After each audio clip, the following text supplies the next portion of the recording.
You see something that's orange and green and blue and purple, it doesn't look threatening. So they get recommendations from friends, and what happens is they pass these out. The purple ones are super chill, but the purple ones are my favorite.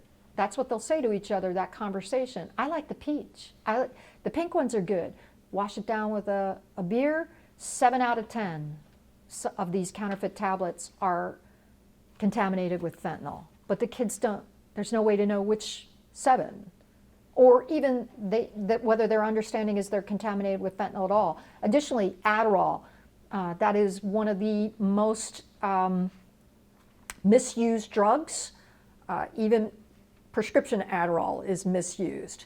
Right, right now, during finals, people are under a tremendous amount of stress to do well, and they use it as a study tool.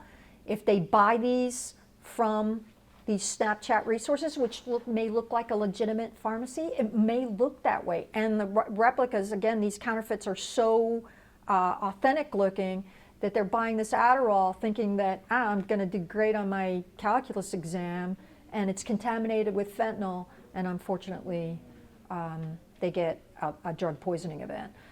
Additionally, fentanyl's added to cocaine. Nobody dies from a line of cocaine, but if fentanyl is added, they do. So they're actually thinking they're going to be using cocaine, and they accidentally get exposed to fentanyl. I just had a case report where it's been added to vaping cartridges. So these are CBD cartridges, and fentanyl, we just had a case of a fentanyl exposure from vaping cartridges. We just had our first case of actually packaged CBD gummies that were sealed and bought at a gas station. Now this is something that's widely available, and the berry flavored and the banana flavored were both contaminated with fentanyl, and we had an overdose event due to these CBD gummies. So, and that was bought in a package. This was actually bought legally in a packaged container that was sealed.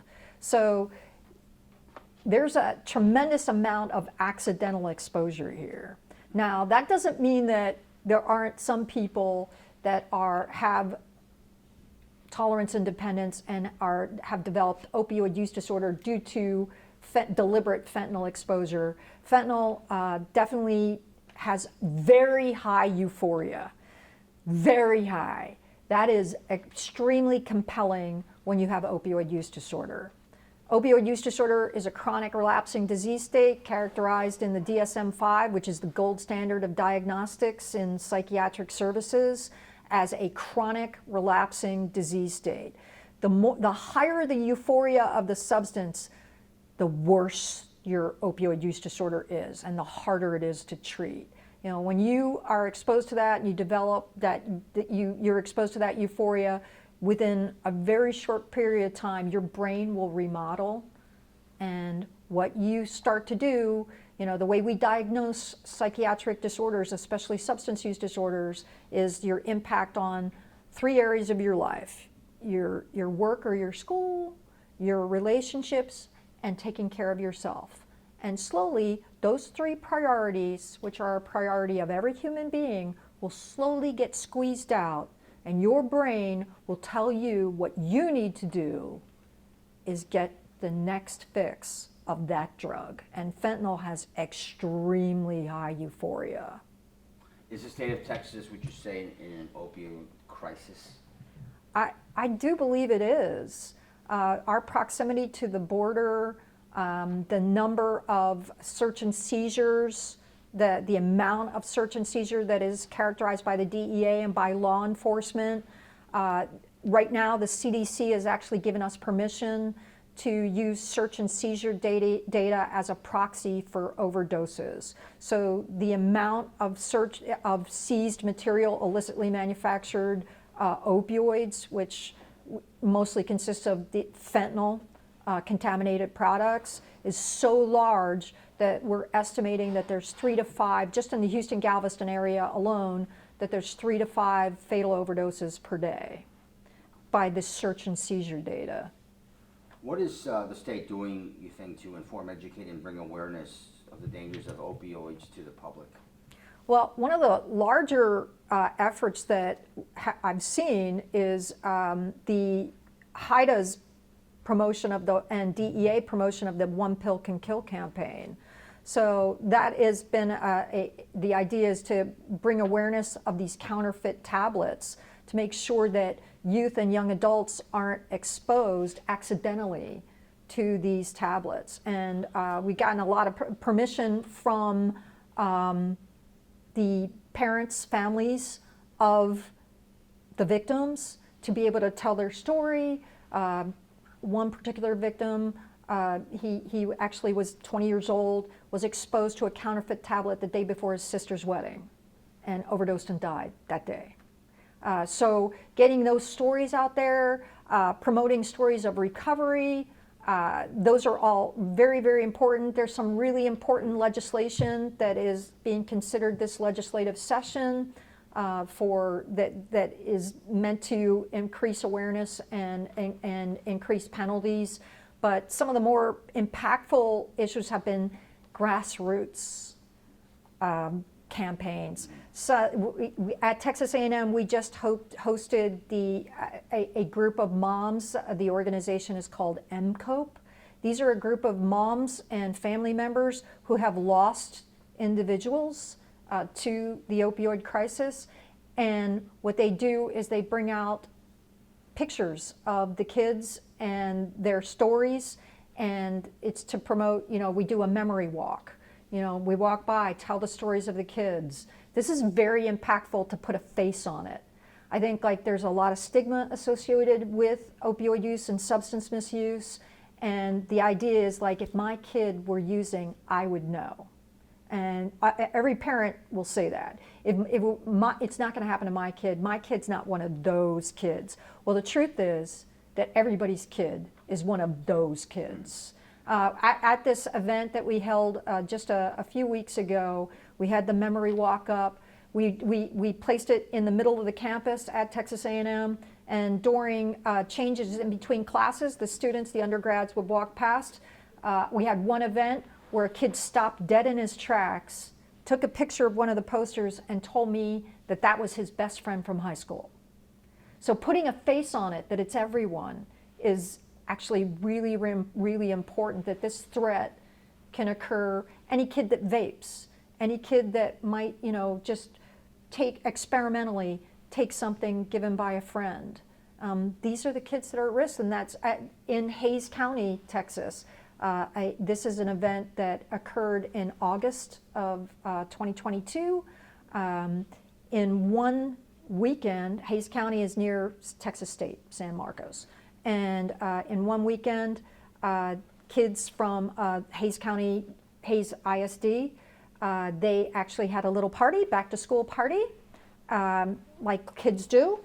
They are all 10th graders, captain of the baseball team, a kid that played cello in the orchestra, one kid who just got just signed his paperwork to join the Navy after he graduated from high school.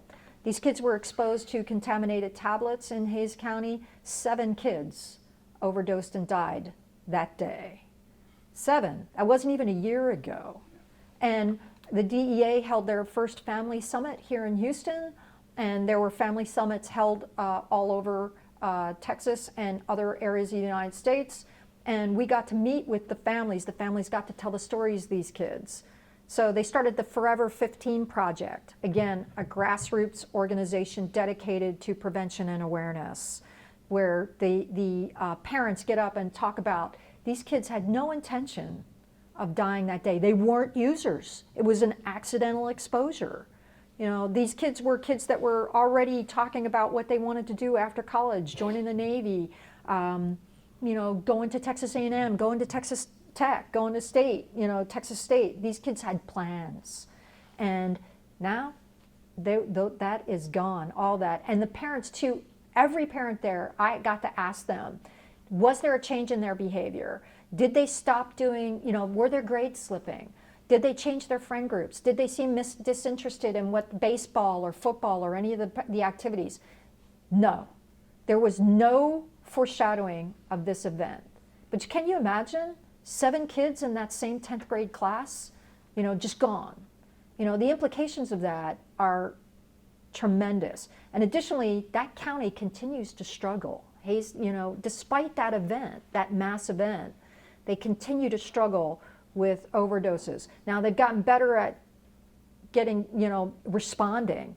So they've canvassed the entire county with naloxone, nasal naloxone, to keep these kids alive. And in fact, like, it's hanging out outside the school nurse. The Wall Street Journal just did an op-ed on Hayes County just in April about what it's like there and how everybody's on edge and trying to respond just to keep these kids alive. Why is fentanyl so highly addictive? So it has the properties of it's very short acting, so the euphoria is immediate. The high, the euphoria is immediate, and it's very intense. Again, I had one patient describe it to me as, you gotta think of what would be important to a high school boy, a kid who's a junior in high school. So he said that it was better than your father giving you a Corvette, handing you the keys, saying, like, I'll pay for all your gas, you drive this anywhere you want, any time of day, you're the captain of the football team, you're dating all the beautiful cheerleaders. Taking the high was better than that. How do you compete with that? When you try to get this person into recovery, how do you compete with that?